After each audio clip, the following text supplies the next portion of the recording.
So good evening, everyone, and welcome to our annual Catholic-Orthodox lecture here at the Aquinas Center. I'm Dr. Callie Tabor, and I'm the new Associate Director here at the Aquinas Center.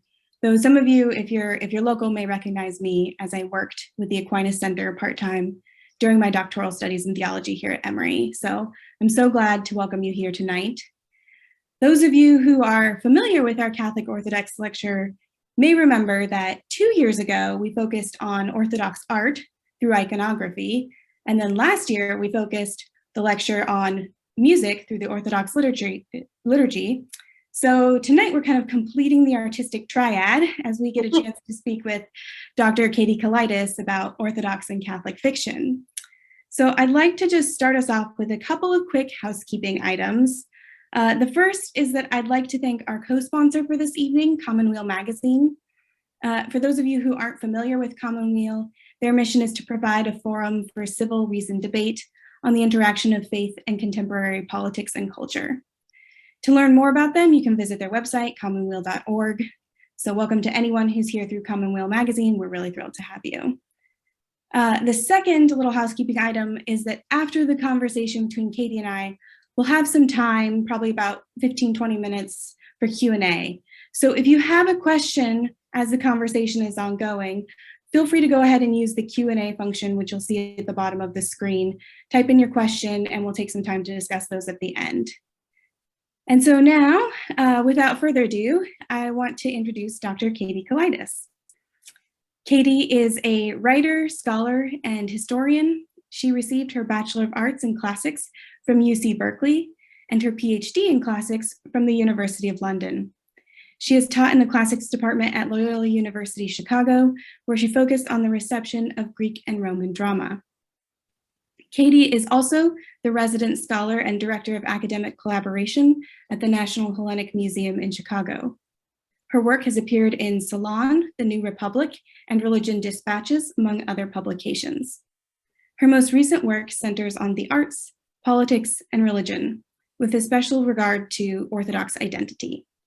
Tonight, we welcome Dr. Kelaidis for a conversation on, after Dostoyevsky, what is Catholic and Orthodox literature in the age of the nuns? So welcome, Katie. We're so glad to have you.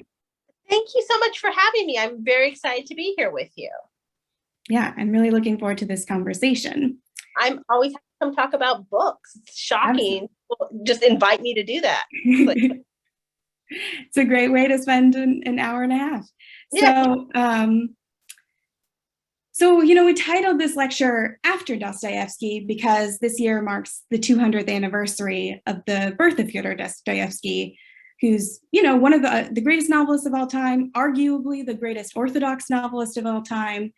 So before we kind of move to the present day, I want to ask you to just speak a little bit about Dostoevsky as a kind of preeminent exemplar of Orthodox literature, and kind of perhaps give us just a little taste of some of these other influential Orthodox literary figures, kind of a broad picture of what this tradition is that we're entering into. Yeah, so I think when people think about sort of explicitly Orthodox art, obviously iconography has a huge role in that image, but really something that people are familiar with, and a way in which a lot of people in the West encounter Orthodox cultures for the first time is through 19th century Russian novels, right? And particularly through Dostoevsky and Tolstoy. And of course, the dichotomy between Dostoevsky and Tolstoy is this kind of famous one now. But one of the ways that Tolstoy and Dostoevsky were different from one another, as it were, is Dostoevsky was a Slavophile who remained a devout Orthodox Christian within the context of the institutional church for his entire life, and writes pretty explicitly defenses, I think one could argue, of the institutional church and very normative understandings of Russian Orthodox life. Tolstoy, of course, famously, on the other hand, doesn't just break with the church, he's excommunicated. Towards the end of his life, when his wife is experiencing all sorts of mental health crises and he's sort of having all sorts of problems, the sibling he was closest to is the sister But she's a nun and she lives in a monastery, and he's been excommunicated, so he's really not welcome there, which is, kind of complicates things for him. He, goes out into the field and consecrates the Eucharist on his own. He's definitely split from the church. But one thing I think is really important when we're talking about Tolstoy, within the context of Orthodoxy, is when Tolstoy left Orthodoxy, or was thrown out of Orthodoxy, however you want to see it, that was at the moment he gives up writing fiction. So Tolstoy as a novelist is Orthodox, right? So Anna Karenina, War and Peace, they are written while he is, whatever his sort of personal machinations are, like while he's still within the fold of the Orthodox Church. I think the other, though, important thing to remember about 19th century Russian novels, of which Tolstoy and Dostoevsky are sort of the exemplars, is that while these novels are very much grounded in an Russian Orthodox culture, are very explicitly Orthodox, I think, in their worldview, they actually come to prominence. Russian fiction comes to prominence at the moment the moment that Russia is turning to the West, right? In the late 18th century. You have, Pushkin is sort of the beginning of modern Russian literature. And this is very explicitly at the moment Russia is turning to the West. And the novel, the modern contemporary novel as a form, I would argue, is very rooted in this sort of Western moment of industrialization, of rising capitalism. Industrialization is probably the wrong word, of rising capitalism, right, and rising individualism, which in many ways is at odds with Orthodox self-understanding. So the 19th century Russian novel, which I think creates this idea of the novel as an Orthodox, sort of native Orthodox art form, does take root at this moment in which the Russian world is certainly turning to the West. And also, in terms of Greece and the Balkan states, as the Ottoman Empire Greece becomes independent in 1821, etc. This turn to the West happens at the same moment. Mm-hmm. So, and what's so interesting is I think about then the landscape of Catholic literature and the history that we're entering into there, right? You have your kind of great trio and kind of Chaucer, Dante, Cervantes, who kind of gives you this sense of a pilgrim journeying through the world, this kind of dedication to a kind of comic journey that we're on in one way or another. But when you hit that 19th century turn to the novel, that's not really where you're seeing the Catholic voices come to the fore. And in some ways, the 20th century, we see actually a larger resurgence. And so there's this interesting way in which this turn to the West also for Catholicism is intersecting with a moment where you don't see the greatest hits, so to speak, coming forward in that turn to the novel form. I think some of that, and I'm kind of sort of speaking off the cuff here, but I think some of that is that, Catholicism is developing and interacting with the West. Catholicism is integral to like Western self-understanding, right? And is interacting with the Protestant Reformation and the sort of individualism and things that it entails sort of in real time. There are really important Orthodox interactions with reformers, but those all happen kind of through the veil of the Ottoman conquest. And I think that complicates it a little. So I wonder how much of that is about, Catholic responses happening more in real time. I would also say that, in the 20th century, large tracts of the Orthodox world are then under the Soviet, are behind the Iron Curtain. And so, that changes this landscape of everything. Yeah, absolutely. So you're kind of already starting to get us into this when you talk about Tolstoy and you talk about Dostoevsky and their relationships to the church, but we're starting to touch on this idea that there is such a thing, right, as an Orthodox novel or a Catholic novel. And that idea is actually a contested one, right? Muriel Spark once said that, any work of literature that could be called Catholic had to be a work of propaganda, right? But the idea that you could say something was specific to a tradition really meant that it was mostly there to represent that church tradition. And yet, like, I think if we look at works by certain authors who are clearly influenced by Catholicism and Orthodoxy, regardless of their relationship to the institutional church, we do find certain ways of seeing or kind of being or moving through the world that come to the fore. And so I'm wondering if you could say a little, as we kind of think about this history with Dostoevsky and Tolstoy and maybe some of these Greek writers from Greece as well, what do you think characterizes that Orthodox literature? Oh dear. Yeah, so I think, partially when I use the term Orthodox literature, I am just trying to denote a sort of cultural sphere, right? So the sort of sphere of the world, the part of the world that has traditionally had an Orthodox majority, that does share these cultural affinities. And those cultural affinities, without a doubt, are grounded in religion, right? At some level, and the shared, not just shared religious, but the shared identity that is, articulated out of that shared religious faith, right? So if you think about, the sort of Catholic nations of Europe, in, Italy and Spain, there's a shared sense of self. So that's part of what I'm saying when I say there's an Orthodox literature. But I also think that it is virtually, and this is something that could easily be contested, but I think that when one, particularly before 40 years ago, it was impossible to live in a culture and escape its dominant religious influence. And even when, this is actually something we could pursue as we sort of think about the age of the nuns, even when people were articulating a reaction to that dominant religious tradition, it was happening in reaction to it, right? It was not emerging ex nihilo, like that. Tolstoy, who's very familiar, by the way, with, was very worldly and cosmopolitan, when he rejects certain aspects of contemporary Christianity, of his contemporary Christianity, he's rejecting it within the Orthodox tradition, right? He's rejecting parts of the Orthodox tradition.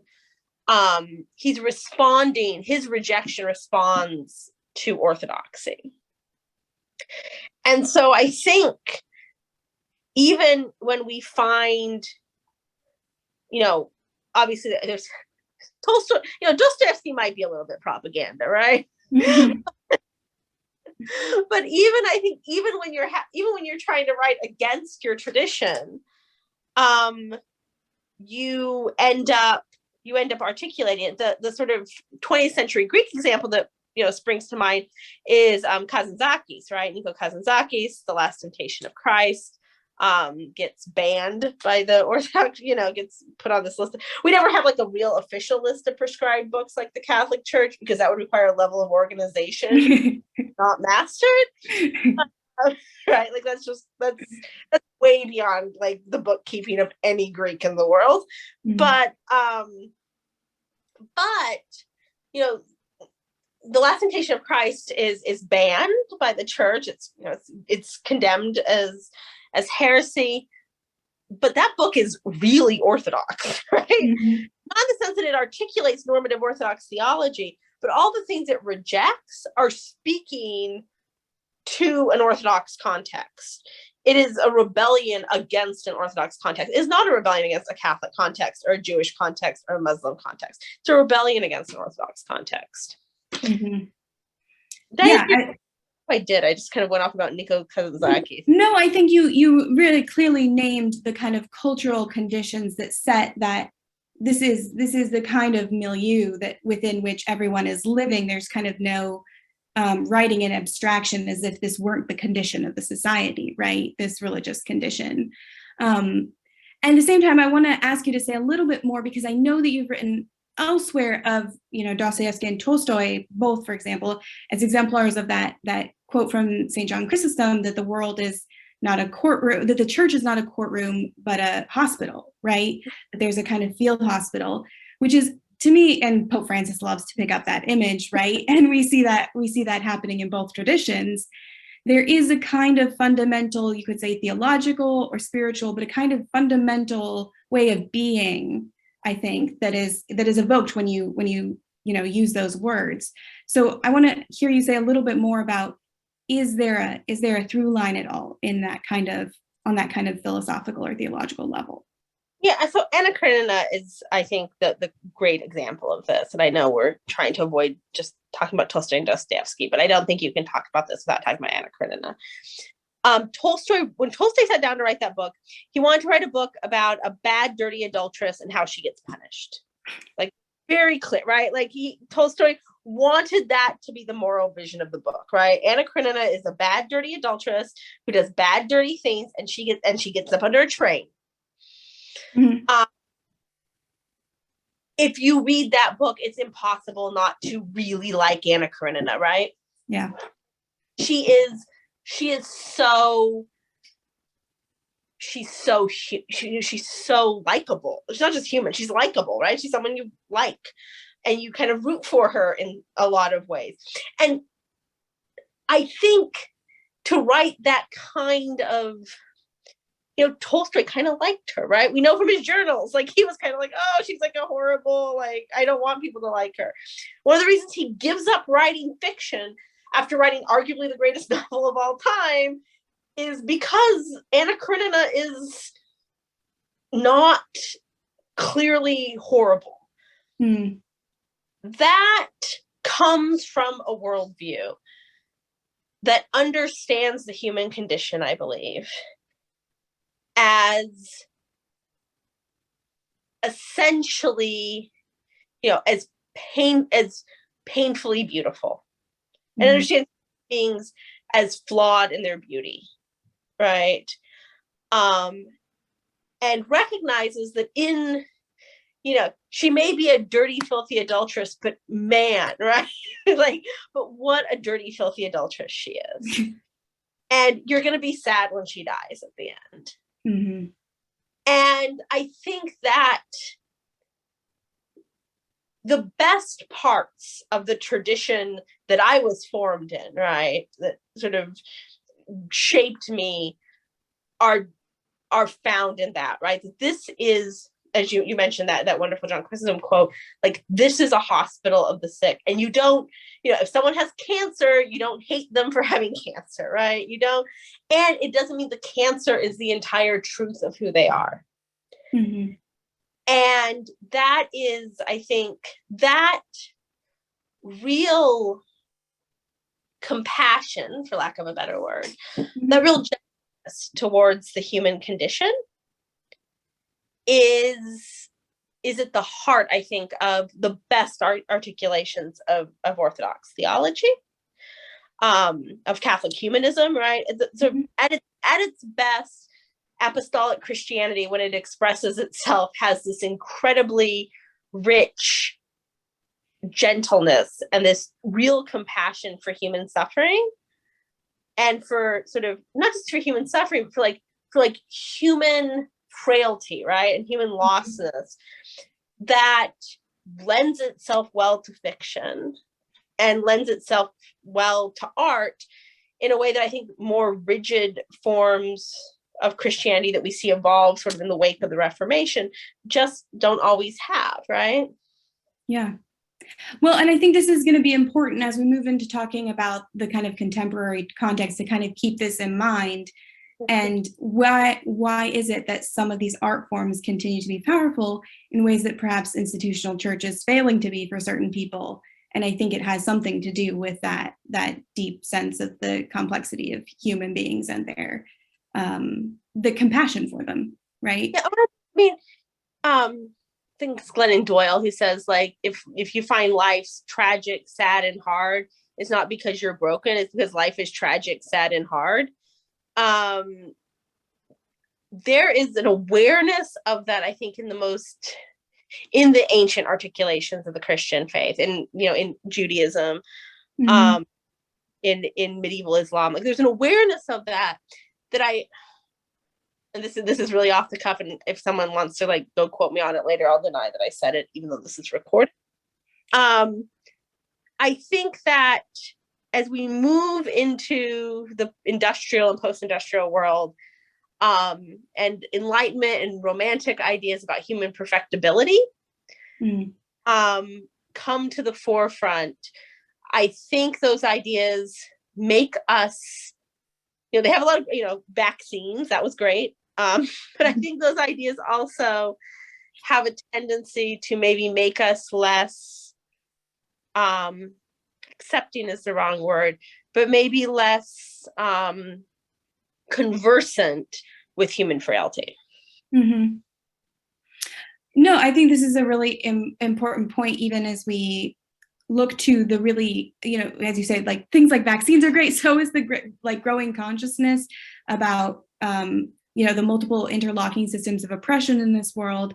And at times, I think we find that there's a little bit of a lack of compassion for the fact that people are complicit in those systems and also trying to make their way out of that, and to work for justice while being complicit. And I think that way that art can hold on to both those realities and the frailty of human beings is important in that way as well. So the way I'm going to phrase this, I know could get me in trouble, but I can't think of a more accurate way to say it. So Marxism, and just like I know now everybody who calls, there's like a whole like genre of person who calls everything they don't like Marxist, but that's not what I'm like. Marxism is like a philosophical umbrella. One of, I think, the legacies of Marxism is, the accurate observation that there are super individual systems in place that shape society, right? And shape how individuals experience society is a very important and good observation, as you have noted. And I think it's really, it allows you to look at society in macro in a really important way. What I think it has the danger of doing, if not sort of infused with these other ideas, these other ways of view, other paradigms, it really runs the danger of obliterating the complexity of the individual within those systems, right? Who is, all sorts of things, including those systems, but outside of them. Right. I think that's exactly where we're headed. And so we're kind of laying the groundwork. So I want to move us into now from this historical context to this age of the nuns that we're locating this discussion of the contemporary fiction within. So before we delve into the literature, I want to ask if you can tell us a little bit about this age of the nuns, this process of secularization from an Orthodox perspective. When we spoke about this, you and I earlier, you gave this really interesting example of the sort of millennial generation, what we would call the millennial generation in Greece, who you said are called the children of change. So could you tell us a little bit about that as kind of an example of this process that's happening from an Orthodox perspective? Yeah, so the Orthodox world has this sort of interesting like parallel history, I think, with, I keep calling it the West, but you know what I mean. Any part of the world that was under the Latin Pope in 1053, basically 1056, and places they've colonized. So in Russia, this is very well studied, and there's an excellent project on post-Soviet Orthodoxy that's happening in Switzerland. I'm sorry, in Austria. Can't get those two confused. Sorry about that. But in the sort of Soviet, Eastern Europe and Russia, you've had 80 years of official atheism, right? And the church emerging out of those 80 years of official atheism in a society where many people see the church as having been complicit with the communist government. Mm-hmm. But also, you have this sort of emerging cultural orthodoxy that has, people now baptize their children, and but it's hard to come back from that. In Greece, I think, there was a military junta that ruled Greece until the late 70s. And Greece's first sort of liberal democratic government takes place in the early 80s. And so millennials, people my age, I don't know about you, Callie, people my age. I'm a millennial. Okay, so millennials are called children of the change because 1983 is this really seminal year in the history of the modern Greek state. And things like civil marriage are introduced for the first time. So there's no civil marriage in Greece before 1983.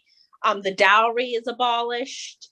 A lot of those sort of medieval trappings, quite frankly, of the Greek state are reformed with an eye, really to Europe, right, and to the European Union, which is now then at that point the European Economic Community, right? So there's this real gap. I mean, you talk about a generation gap, even more than between like the war generation and boomers in, Anglophone culture. There's this huge gap in terms of relationship to the church between, people our age and even our parents' generation. Moreover, Greece has always had a huge, it's always had a diaspora, it's always had a huge brain drain. And what the European Union has allowed is people our age during the Greek economic crisis to leave for Western Europe. And now you have a generation of Greeks, the best educated of whom oftentimes have lived in the UK and France and Germany, many people in Germany, and have been sort of merged into the secularization of Western Europe way. So, and that too, I think that you have that secularization happening now, on par with Western Europe, though that doesn't register in the numbers because there's huge cultural identity tied into Orthodoxy as well, right? So, 95% of Greeks identify as Orthodox. And I can't think of the number off the top of my head, but some very high percentage also identify as atheists. Mathematically impossible if you believe that asserting an Orthodox identity necessitates being a theist. Right.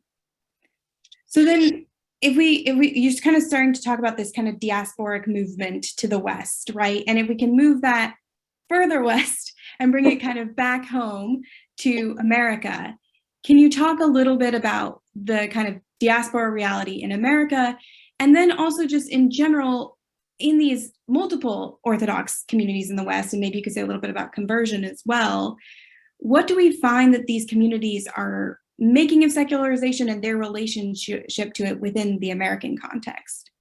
Yeah, so Orthodoxy in the diaspora is what got me interested in Orthodoxy in the first place. I am a product of the Orthodox diaspora, as you could probably guess from my last name and my accent taken in tandem. And really what you have in the diaspora are two sort of distinct traditions, right? So you have an immigrant tradition of Greeks and Russians and Arabs who come to America and bring Orthodoxy with them. We know this because Orthodoxy has a very uncanonical situation where we have multiple bishops in one city because people sent home for priests, right? There was no grand plan. Once again, that organizing thing, we could really take some lessons from you guys. It was very, it's actually a huge problem now. I probably shouldn't joke about it, but so you have that tradition of people who bring Orthodoxy with them in their steerage trunks. And in those immigrant communities, I would argue, as you're now into third and fourth generation immigrants, Orthodoxy is frequently a marker of cultural identity, right? So I'm Greek, so I get married in the Greek church and I baptize my kids Greek. And maybe we show up at Easter because that makes you, happy, but grandma happy, but, or I have icons in my house because I'm Orthodox, right? Like, because I'm Greek. So you have that tradition. And also, very pious people, my mother, is like a pretty religious person. Born, Greek, born in this country. But then you also have, and this is relatively new and this is, I think, similar in the Catholic tradition. There's a lot of parallels. beginning in the late 1970s, but certainly by the late 80s, you have this infusion of converts from mainline Protestant traditions who are unhappy with the liberal progressive direction that their traditions are taking. And every time I've written or spoken about this in the past, I get like, Katie hates converts. And that's not true. Some of my best friends are converts. But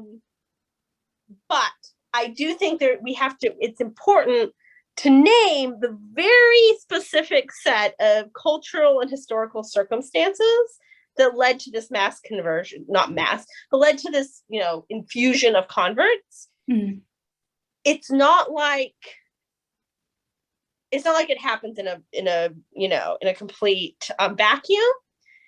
I think that it's unlikely, if you had not had sort of the culture wars and the ways in which those affected mainline Protestant denominations, that you would have large numbers of mainline Protestant Americans looking at Eastern Christianity at all.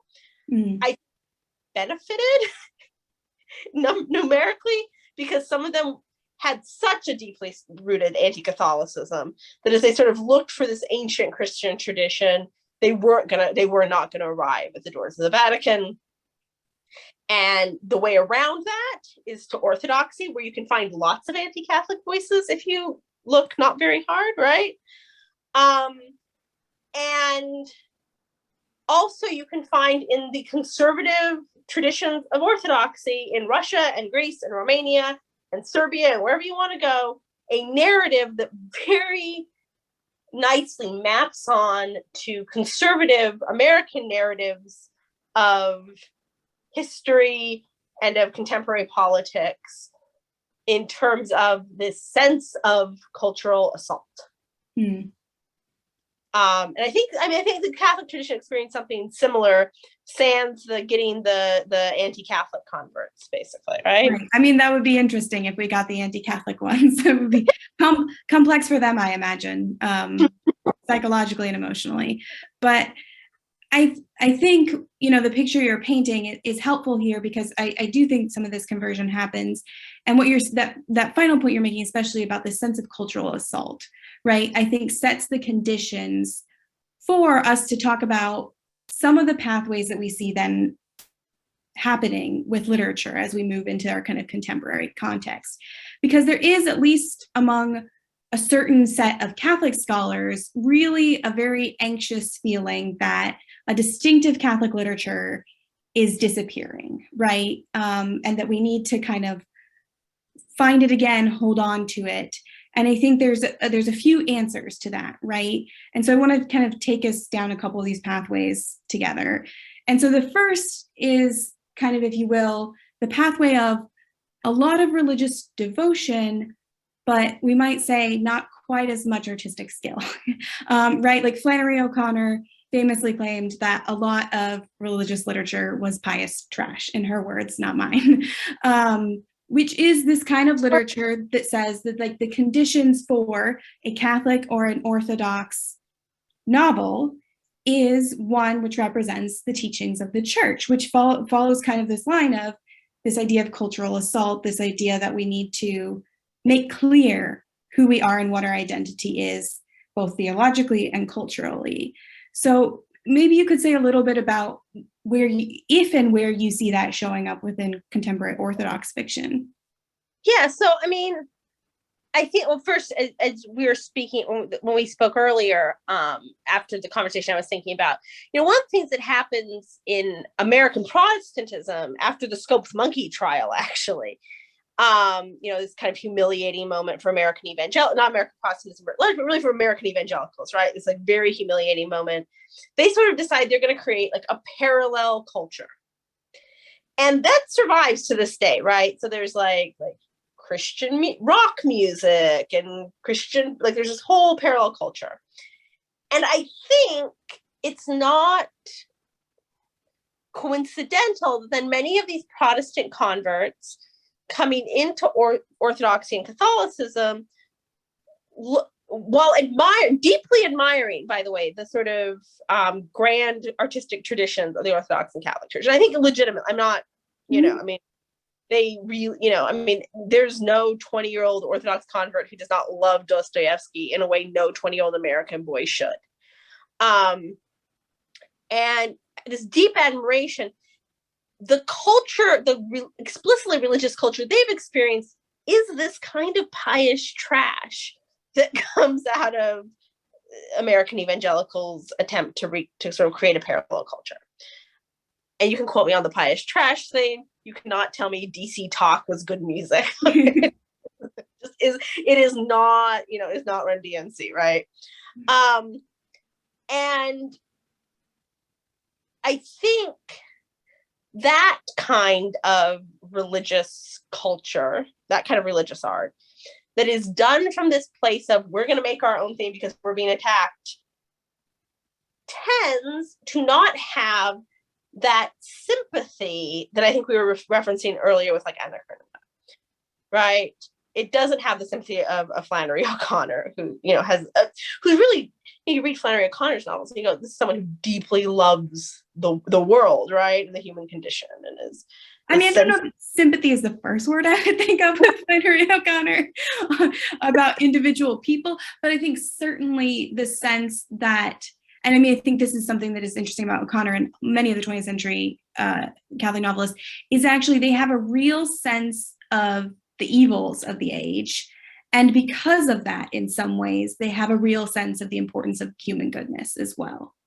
Okay, that's a nicer way of putting it. Yeah, that's a much more nuanced way. Yeah, there's this, yes, sympathy is the wrong word, but like engagement, right, with the actual an attempt to not just diagnose the problem, but enter into it.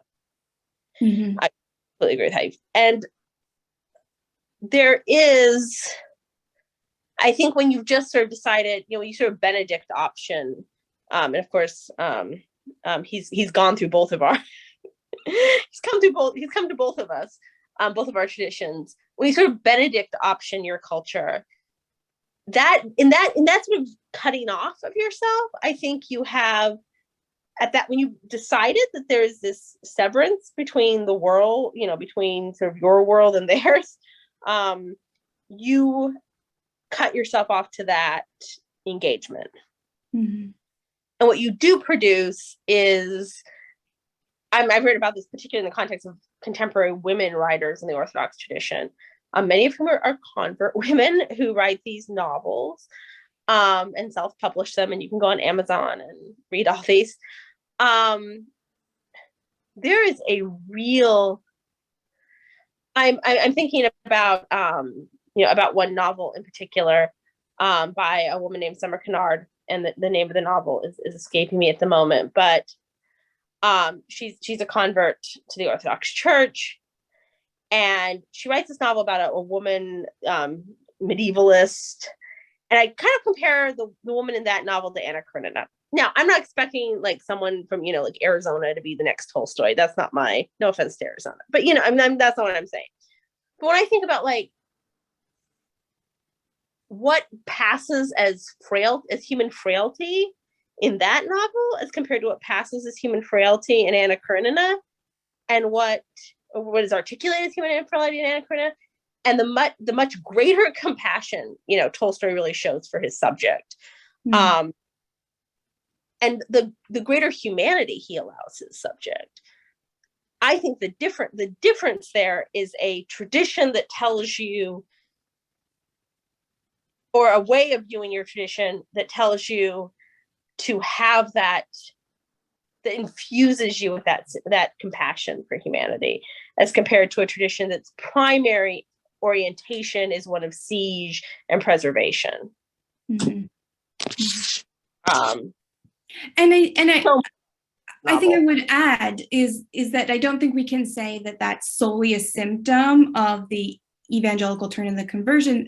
O'Connor's writing this line about pious trash prior to that ever happening. She's in an earlier historical period, but I do think it may be a function in the American context also of Catholicism, because of the anti-Catholicism and also Catholics' own interior politics and kind of communal self-definition, this way in which they're needing to set the parameters, right, for what counts as Catholic, that can lead to a kind of artistically compromised space.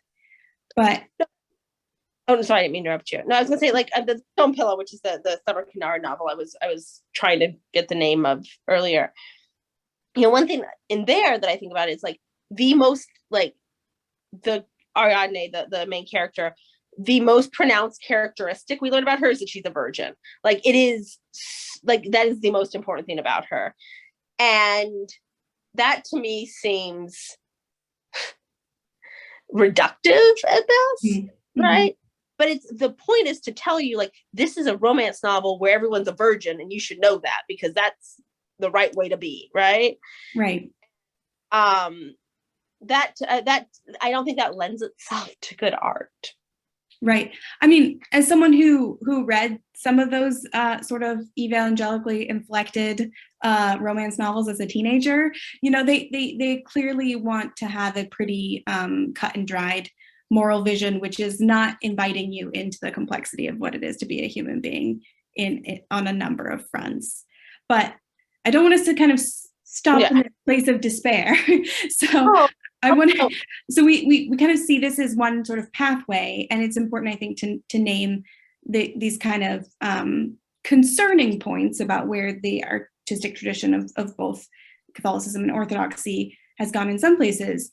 But there's another option, right? There's not the Benedict one. There's another pathway that is, if we don't take solely a kind of normative definition of Orthodox or Catholic novel as that which replicates, you know, the kind of entire teachings of the Orthodox or Catholic traditions, what do we begin to find if we can kind of move beyond that normativity as our condition? And I think more importantly, who can we begin to find, right? What does marginality open up for us? Yeah, and I think, I mean, this is something I think that I believe really deeply, that marginality, I think this, if we are going to save if we're going to save the sort of artistic tradition of Orthodoxy and Catholicism, I think that's going to happen on the margins, because in some ways it's always happened there, in various incarnations. You know, nobody well-adjusted becomes a novelist, right? So I would point, you know, if you're looking for sort of Orthodox novels, today I would, there's an excellent book by a Greek Australian called Damascus, which is a fictionalized accounting of the life of St. Paul. Christos Soulakis is the writer. It's written in English, and he's Australian. But the novel's very Orthodox, right? The novel is about St. Paul's torment over his sexuality, and sort of mirrors onto the author's life. I think it's pretty biographical that way. But it is absolutely it is a novel about the murkiness of human life, and it celebrates human goodness in the face of deep despair and deep doubt, and sort of understand. I mean, St. Paul is still St. Paul, right? Like, he's still St. Paul. But he's a human being who we know from his own letters, right? This is not heretical anyway. We know from his own letters is riddled with doubt and despair, and sort of the thorn on his side he can't remove.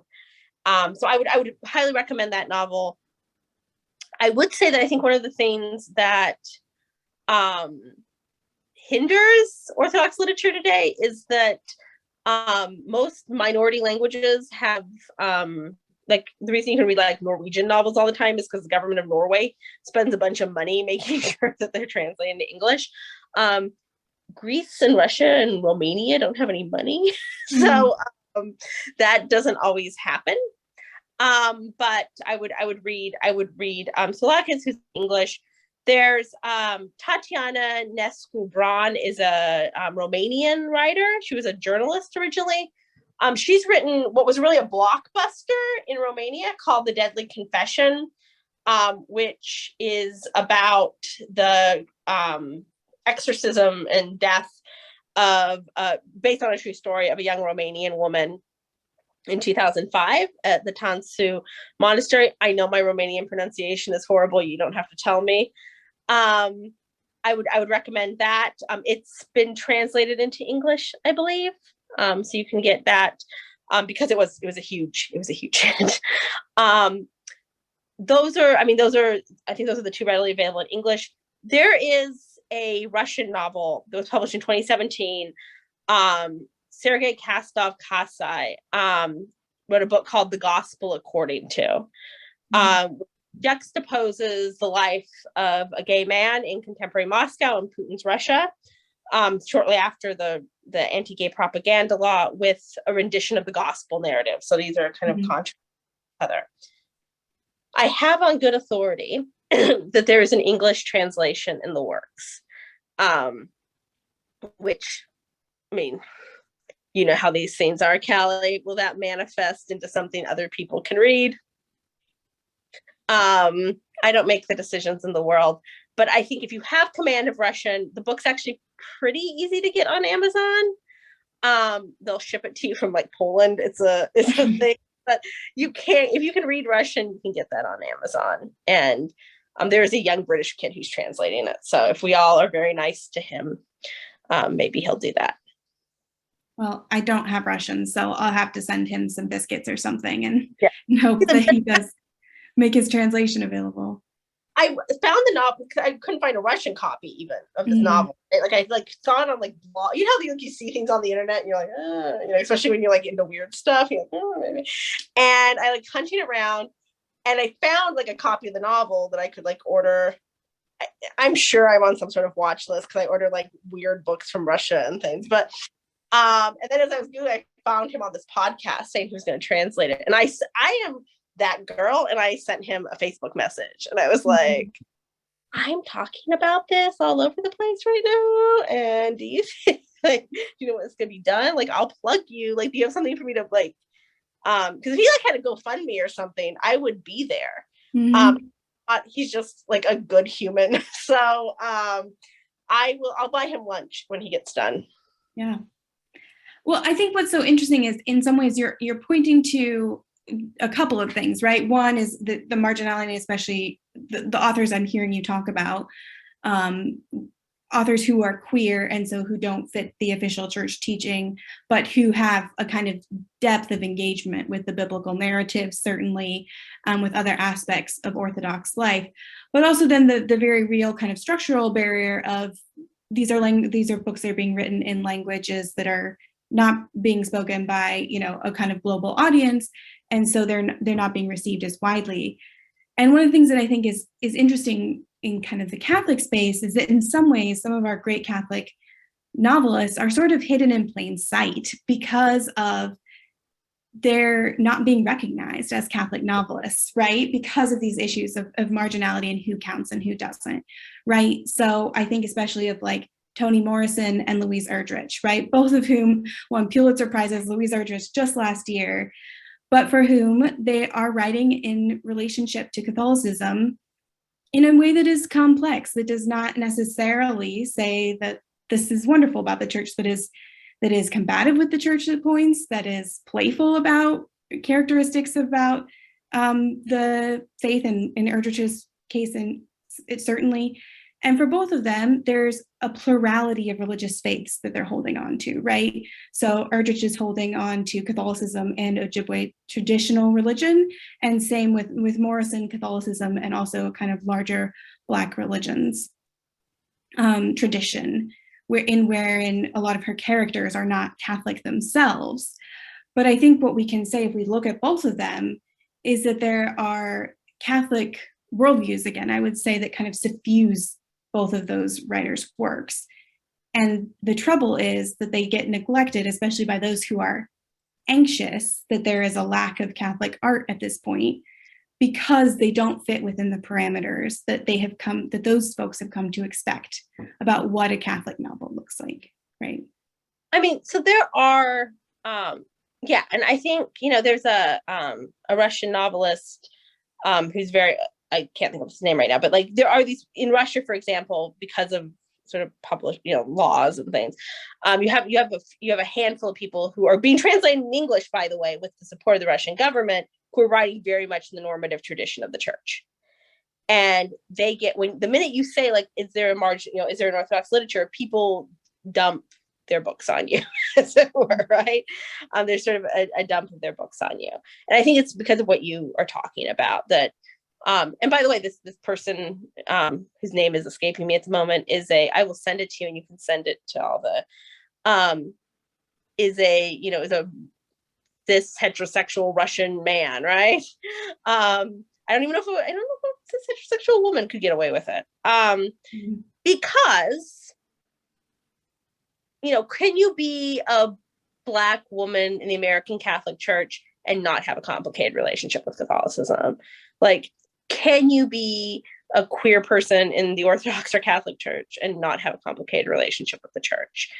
Can you be, the kind of woman who's not a heroine in a Western film, as Joan Didion called herself, and not have a complicated relationship with the church? I don't think so, right? Like, and I don't think that's a bad thing. Mm-hmm. I think it's bad in ways that causes people genuine pain. Mm-hmm. But I don't think, in terms of the production of art, but also in just terms of one's spiritual formation, like, I don't think a faith of easy answers is necessarily the best thing for us. Mm-hmm. So in my own life, just like people I know, the people I know who have the strongest faith have had some reason to come into conflict with the church. Mm-hmm. And have to, kind of can make fun of the church and can do all of those things, because I think it goes back to that, like, is Anna Karenina a dirty, filthy adulteress, or is she a human being, caught in all the ways that being human is? And that sensitivity, I think, it creates great art, but it also sometimes, I think, the lack of the sort of ways in which we're blind to that blind us to those authors hiding in plain sight. Mm-hmm. Was that? That's absolutely right. And I think that because they can push in some ways at the edges of where the church has been willing to go in either tradition around the full humanity of all people, that is how they bring us back to that tradition you first talked about with Anna Karenina and with, Dostoyevsky, where we are really being asked to consider ourselves by placing ourselves through the experiences of these artistic characters, who all we consider to be part of this human creation, right? And who all we think is beloved of God. And isn't that is that what literature is supposed to do at some level, right? Mm-hmm. Yeah, absolutely. I think you've really hit on something there, right? That there's maybe that lack of gentleness if you're writing, essentially. So when I've criticized those kind of novels that have, self-published women Orthodox novels, which is a genre, it is a whole genre. When I've criticized them, I've kind of been told, like, you just don't, like, because you want people to reject the teachings of the church, essentially, right? Like, because you don't agree with the church, you want people to reject them. And that's not it at all. What I do want is for people to think critically about what it means to live within these structures, and what is the human cost of that, because it does come at a cost. Even if you think it's absolutely the right thing to do, that doesn't happen without a cost. Mm-hmm. And I think that even within the kind of structures of those who would be considered kind of within the parameters of following the tradition orthodoxly, there is a way in which we see that, I think, for example, here of Graham Greene's Power and the Glory, right? As a kind of one of the all-time greats of Catholic fiction.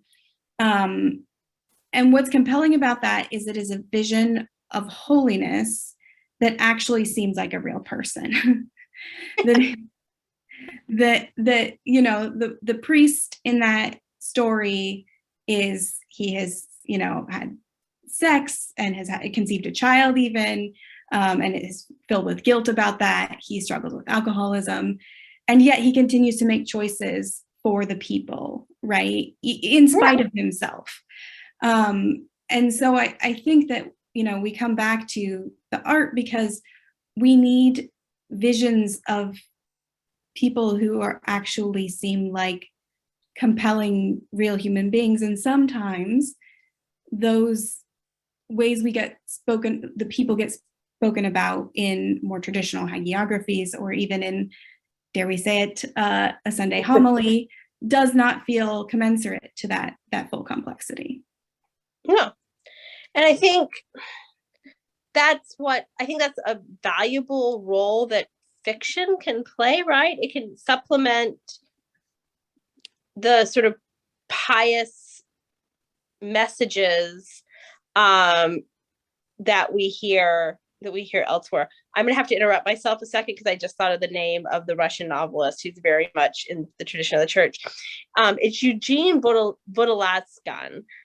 His book Lazarus is the really famous one. It's been translated into English, and then The Aviator is the other book he's written. But Lazarus is the super. Sorry, I didn't mean to interrupt you, but that would bother me for the rest of my life if I didn't. That's great, and you've given us a lot of pointers towards actual novels that people can be engaging with, to kind of get a flavor, I think, of what does Orthodox and Catholic fiction look like in the age of the nuns, as we set ourselves out to talk about. Well, and I think you were actually kind of, speaking to this before I brutally interrupted you. There is, I think, the hope of engaging the culture is not by chastising the culture. It's not, right? It's not by lecturing the culture, and it's not by separating yourself from the culture, right? I think it is about that, turning that lens of sympathy on the human condition, on the culture, and recognizing evil where there is evil, certainly, but also having deep sympathy for the people within those systems of evil. And that's really not coming. That's actually something kind of unique we can offer the world, right? Because I don't hear a lot of sort of compassionate voices that way. Well, I think that's a good a note as any to now open it up for some Q&A time. I know we have a few questions that have already been entered in, but if there are more questions, by all means, feel free to just hit that Q&A button and put your question in. So the first question we have is, in the 20th century, Mikhail Bulgakov and in Master and Margarita brings out your point about a writer's work being orthodox without being propagandistic. How does such a novel get written that is so anti the church and so anti the Soviet government? How does that get written behind the Iron Curtain? Well, he wrote it for the drawer, very famously. So when Bulgakov was writing The Master and the Margarita, which is, if you meet another person who likes that novel, you should immediately become friends with them. It is that kind of novel. That book was written for the drawer initially, so it was not intended to be published, and it wasn't published initially.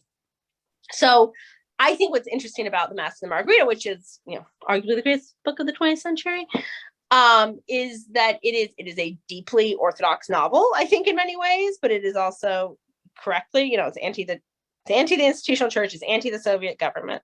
But it is written as a private pleasure. It is not written for public consumption. And I think that's how it gets written, it's written for the drawer. So the next question is asking if you have heard of a more recent Russian book called Loris. Is this the one you're speaking about? Yes. Loris, yeah. This is Eugene Vonovlaskin. My Russian pronunciation is bad. My reading Russian is better. Yes, that's that. He's very much in the tradition of the church. And everyone should read the novel. I think what's important is it actually gets translated too, because he has because the book's allowed to be sold in Russia. It becomes a huge hit in Russia and attracts the attention of English language publishers. Which I think is kind of some of the systemic stuff at work in that as well. Mm-hmm. Mm-hmm. You have to sell a lot of books in Russia to get an English language publisher interested in you. I can imagine. Like that's I think that's that's part of the sort of structural thing. And it was a commercial publisher, a commercial translator, which doesn't happen with novels very frequently, period. Okay, next question. Harold Bloom referred to Manzoni's The Betrothed as the last great Catholic novel. Any thoughts on that? The most interesting, quirky, funny, and erudite Catholic novel I've read recently is Canticle for Leibowitz, written by a convert. I have not ever read the Manzoni. Have you? I have not, actually. So unfortunately, Harold told us to read it, which is bad. But yeah, so. But Canticle of Leibowitz, I mean, I think interestingly, I agree on the assessment of that novel. And interestingly, right, in a different paradigm, this raises another paradigm that for the Catholic side of things, some of these great 20th century novelists are converts, right? So you have Evelyn Waugh, you have Graham Greene, you have a few of these folks, you have Muriel Spark, the complexities there of her Jewish and Catholic identities. And I think that also sets a tone for what some of the work is, right? That in some ways it's a choice for and a choice against that really sets the tone for a lot of those works. So you have these great struggles that characters have to come to, either in a kind of conversion novel like Brideshead Revisited, or in other ways a kind of moral anguish like you see within the Whiskey Priest and the Power and the Glory. But what's interesting is there's a movement, I think, a little bit away from that when you talk about some of these 20th into 21st century writers, like I was talking about with your Toni Morrisons or your Lucy Erdriches. They are people, well, Toni Morrison converted when she was a child, but then kind of raised in Catholicism for her most of her life after that, for whom they're holding this thing with something else rather than a choice for and a choice against. It's holding two things together. And I think that does result in a slightly different approach to how you're imagining what it means to write a Catholic novel. So I'll just add that on that question. Well, I think I would just add Catholic converts have tended to be a more diverse bunch, I would say. Right, obviously there's diversity. Great religion scholar at Harvard, African-American religion scholar at Harvard who just died, converted to Orthodoxy. There's obviously exceptions to the rule, but I would say Orthodox converts in America tend to come from a much more narrow sort of subset of the population. And I think that has maybe in some ways kept us from having these sort of breakout convert literary stars. The next is a longer, it looks like question/comment. Some of the discussion here is limited to essentially fiction novels. However, I was wondering about the impact of Catholic Orthodox film in secular society today. For example, some commentators have stated that it is impossible to understand a number of, or perhaps most of Scorsese films without some understanding of Catholicism. Yet I've seen some films that attempt to portray religion, religious topics, and religious figures from a background that is clearly Protestant or secular, especially as films or even long-form TV become increasingly more and more popular and the written novel falls out of the mainstream. Would this also be an area of religious art that could be examined in a similar way to literature? I would also concur with Flannery O'Connor and apply it to films. There are many explicitly religious films which are pious trash. I mean, there's like a networks, right? Like there are these like, I mean, that are essentially like bad Christian films, right? They don't know we're bad. Yeah, no, I agree. I am not a film scholar, and so I would never attempt to. There are things film scholars know that I do not know.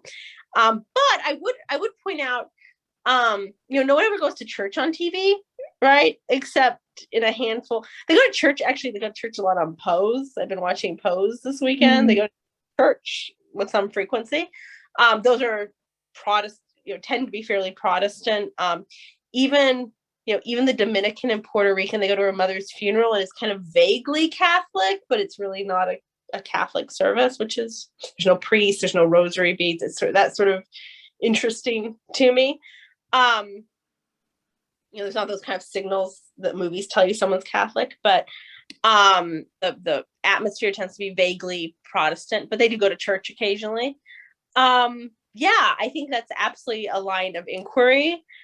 I've written about this a little bit, but I always, the first place I encountered orthodoxy in popular culture was in vampire movies. Mm.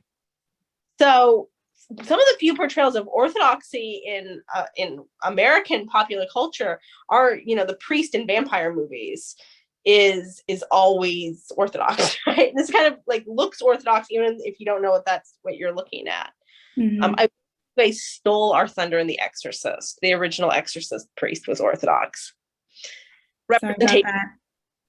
I agree. A great place to go. That might be an idea for you next year. Yeah. Well, we can continue our exploration of every art form.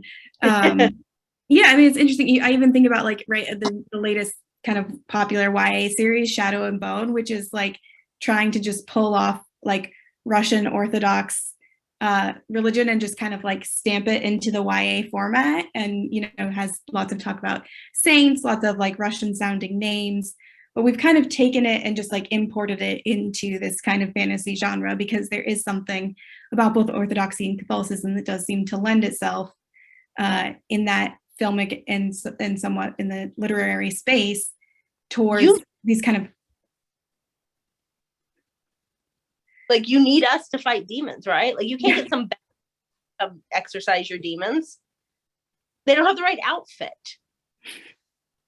No, I actually think, where do you see Orthodoxy and Catholicism portrayed in film most? It's in horror films. Mm. Right? Like, the Catholic priest shows up to get rid of your demons. Mm-hmm. He shows up to get rid of your vampires. Like, Protestants can't do that. Mm-hmm. I mean, yeah.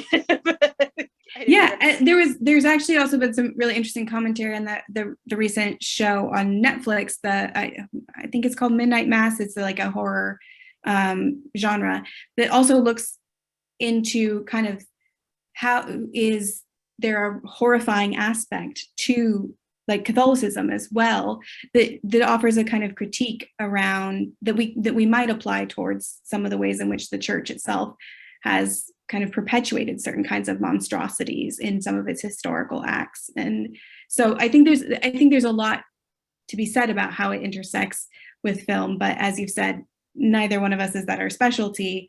Scorsese, I think some of the films seem to me very Catholic, and others, I think, Catholicism also provides a really nice set piece for some films. Orthodoxy, the same, and I think that happens sometimes as well. I mean, I was gonna say, like, I think part of the things I don't think I know because I'm not a film scholar is that sort of visual aspect, and I think you're right. I think the visual is huge there, right? There's something dark, particularly if you come from some sort of mainline Protestant or non-religious background. There is something really exotic and possibly frightening about just like the interiors of Orthodox and Catholic churches. If you don't believe me, like, think about the first time you took your like friend from the mega church into church, like physically into the building of church with you. And like, if you didn't go to like some of those like monstrosity Catholic churches that were built in the 1970s, like if you went to a proper church, like, you know, I mean, think about like when you walk them into those basilicas and things, like that is, I think, an exoticized experience that probably shows up on film. But I don't know about that. Like, you know. All right. Next question is, are you familiar with Paul Kingsnorth's writings, A Recent Convert to Romanian Orthodoxy? I am. So I'm writing this sort of longer piece on this. I have not read anything by him, but if I could turn my camera, if I didn't have laundry hanging up and I could turn my camera on my desk, you would see a stack of his books sitting over there. Well, we will look forward to hearing your thoughts once you get through all of those. Just two more questions. Do you have any comments with regard to James McBride's novel Deacon King Kong? Not a specifically Catholic novel, but a very real, compassionate, church-centered novel. I am not familiar with this novel. Are you? I am not. This sounds really interesting, this though. Is adding to my reading list, too. Yeah. Which is great. Always love when I can leave something with more books to read. Okay. The thing I need most in this world is more books to read. That's the overwhelming problem I have in my life. Yeah. Well, there's always something more to order before you've read all the other ones you said you were going to read before you order them. Exactly. I'm not hoarding, okay? I'm going to get to them all. This is just a clarification on what we were talking about around film. I maybe misheard, but did y'all say that the priest in the book The Exorcist was Orthodox, changed to Catholic in the movie? I've only ever seen the movie, having never read the book.